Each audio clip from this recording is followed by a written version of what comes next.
Marami ako nare-receive na question na related sa automatic at ano daw ba yung magandang transmission fluid or oil. Okay mga paps, kung automatic ang kotse ninyo, ang gawin ninyo, pumunta kayo sa kasa, dun kayo bumili ng transmission oil ninyo.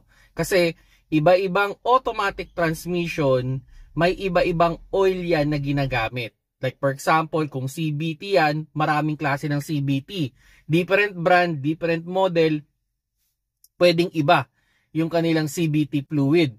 And ganun din sa ATF, may mga kotse na iba-iba rin yung specification ng ATF na ginagamit. Kaya ang pinaka-advice ko sa inyo mga paps, no, pag kailangan nyo nang magpalit ng transmission oil sa automatic, sa kasa na lang kayo bumili. Marami kasing peking ngayon sa online, kahit sa mga store, ang hirap pagkatiwalaan kung totoo.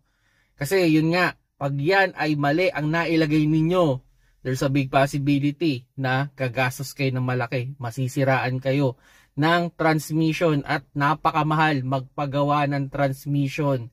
Ako na nagsasabi sa inyo, kaya alagaan nyo na ang top recommended para sa mga transmission fluid, at least around 40,000 kilometers. O check yung manual nyo naman, pero nasa 40 ang palitan yan or 2 years. Although, pag hindi masyadong gamit yung kotse, kaya namang extend yan, maximum of mga 3 years.